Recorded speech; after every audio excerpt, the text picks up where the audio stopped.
गणेश काळे हत्या प्रकरणात धक्कादायक अपडेट समोर आली आहे। माजी नगरसेवक वनराज अंदेकरच्या खुनाचा बदला घेण्यासाठी अंदेकर टोळी आक्रमक झाली असून आयुष कोमकरच्या हत्येनंतर शनिवारी दुपारी 3:30 वाजता कोंढवा परिसरात गणेश काळेची हत्या केली। गणेश काळे हा वनराज हत्याकांडातील आरोपी समीर काळेचा भाऊ होता। त्याच्या हत्येनंतर पोलिसांनी 3 आरोपींना बेड्या ठोकल्या। दरम्यान गणेश काळेच्या हत्येचा कट कुठं रचला, सुपारी कुणी आणि कशी दिली याची माहिती समोर आली आहे। गणेश काळेच्या हत्या प्रकरणी ससून रुग्णालयाचे कनेक्शन समोर आलंय। ससून रुग्णालयामध्येच गणेश काळेच्या हत्येची सुपारी फिक्स झाल्याची चर्चा सर्वत्र रंगली आहे। गणेश काळेच्या हत्येच्या काही दिवसांपूर्वी कृष्णा अंदेकरला वैद्यकीय तपासणीसाठी पुण्यातील ससून रुग्णालयात आणण्यात आल्याची माहिती आहे।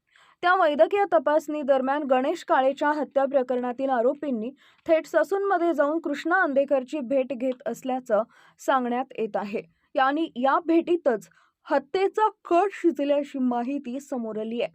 कोणत्याही आरोपीची प्रकृती बिघडली असेल तर कारागृहातून त्या आरोपीला पुणे पोलीस ससून रुग्णालयात घेऊन येतात। त्या आरोपीवर नजर ठेवायची जबाबदारी त्यांची असते। त्यांची तपासणी होईपर्यंत पोलिसांना तिथंच थांबावं लागतं आणि तपासणीनंतर त्या आरोपीला थेट कारागृहात घेऊन जाऊन तिथं नोंद करावी लागते। त्यामुळे हा आरोपी कृष्णा अंदेकरला कसा भेटला असेल असा प्रश्न उपस्थित होतोय।